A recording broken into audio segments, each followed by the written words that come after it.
Hello everyone and welcome back to Rebel Brick. Today we're going to be going over set 75347, which is our TIE bomber. It's the first bomber I had actually gotten as a TIE fighter. This is the newer set that's out. I never got any of the older ones. I do have some older sets so we can kind of compare it to some of our older ones. Kind of has the nice classic look of the TIE bomber. It actually has what would look like to be the dropper for the TIE bomber. We do have some launchers, so if you're trying to, I usually don't load these up myself. If you wanted to load those up and shoot the little discs out of there, that works pretty good. We actually have 4 bombs here, so we can actually drop those. So if we wanted to actually drop them, we could. Let's see, trying to remember exactly how that worked. I put it together a little while ago and now I don't remember exactly how I dropped it. Interesting thing is we have a spot for the driver or the pilot here, but unfortunately in order to get this to close correctly I end up putting them in backwards. So he sits pretty good, but trying to have him in there, I have him sitting backwards so he sits in there pretty good. But if you look inside there, we have some nice controls in here. He has just enough room to sit in there, which works out alright. Put him back in backwards so I can get that to close. So we do have the plates here. I know that there's going to be a button on here and I'm going to think about it later on and I'm like, oh sugars, I just don't remember exactly where it was. And I know there's the button on there and I just don't remember. Because sometimes I'm putting these sets together and I put them up on a shelf for a little while and that. But I wanted to show you this one. I really like all the Star Wars stuff. That's really kind of a big thing for me.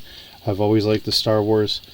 Way back when Lego first had Star Wars, this is the old TIE X-1, which is Darth Vader's TIE fighter.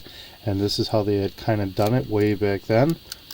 So it's a little bit more rudimentary in there, a little bit more of a generic print, but it worked pretty good for back in the day. This is over 20 years old, so what they were doing back then compared to what we're able to do, you look at how blocky this looks from back in the day compared to how nice and smooth this looks now.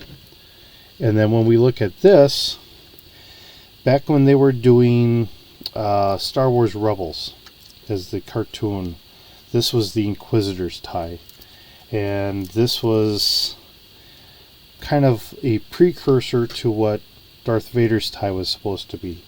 But as we look at this, this looks a lot more refined than what we had from over 20 years ago. And the seat opened up pretty good. This front panel opened up as well. Kind of tugging on this one because I know some of the sets that we had you could actually slide the pilot seat out, but this one isn't that. Close that up and our pilot would sit in here. Sits pretty good.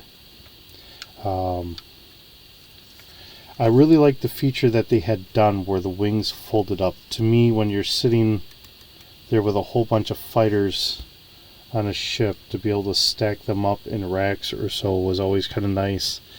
That was one of the nice things I kind of liked about how the TIE bomber looked. It looked like something that you could fit on there and then maybe stack another one on top or something like that. You know, so you could have it stacked with a rack above it with another one. So you're trying to keep things out of the way.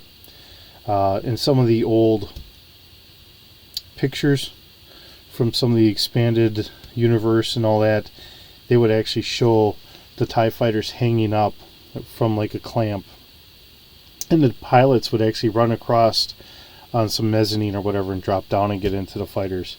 So I had always kind of liked that view, so you had a nice open hangar but everything was hanging from the rafters and that. So that looks pretty good in that regard. Like I said, I mean this is our old, over 20 years old, how we were doing that one. So this looks really refined in comparison. I had really fallen in love with how this one looks. I personally, if I was going to do a Imperial character, if I was doing a role-playing game, I think this is the fighter I would really like to go with, because this did have a hyperdrive just like Darth Vader's did. In comparison to our bomber and our standard TIE fighter, they didn't have hyperdrives, and that was kind of the thing. This set does come with a Gonk droid, which is actually a battery charging droid. It does come with a Darth Vader and a Imperial officer. This officer, I had 2 extra blasters, so I gave her 2 blasters to kind of hang on to, and I put her into the cart.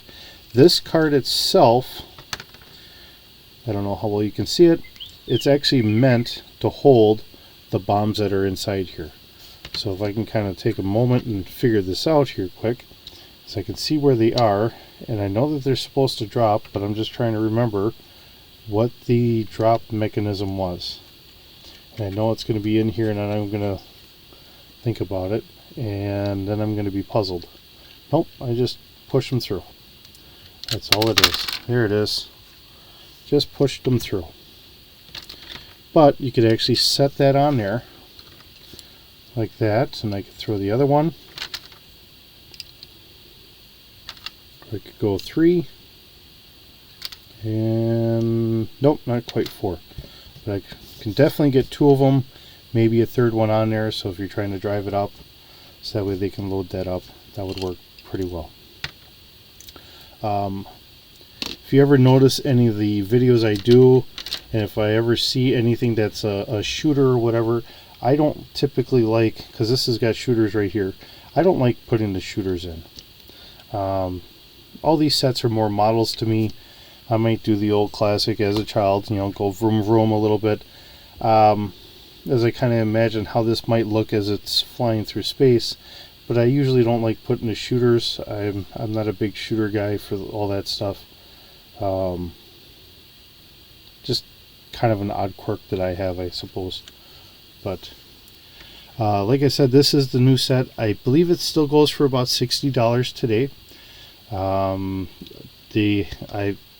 know I was just over at my local Walmart, and I did see some extra sets going on sale. I will be kind of showcasing some of those sets.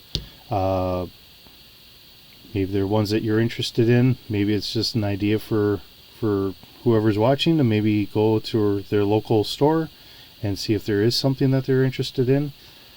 Sometimes, you know, usually what I do is I will get a set like this when it comes out. Like I had gotten those 2 fighters, that the fighters were at a nice reasonable price. I did not mind that. And then what I'll do is I'll wait for them to go on clearance, and then if I find it on clearance, I might pick 1 or 2 more up. My hope is at some point I'm going to have a nice big city, and then I can have like an airport or a spaceport, and I can have a couple of these sitting there, and that would be wonderful. Time will tell. We'll see what happens, see what my wife lets me get away with, because, you know, I don't live alone. I got to keep my wife happy and not take over too much of my basement here. So with that, thank you for watching. I hope you enjoy Robo Brick. Have a good day.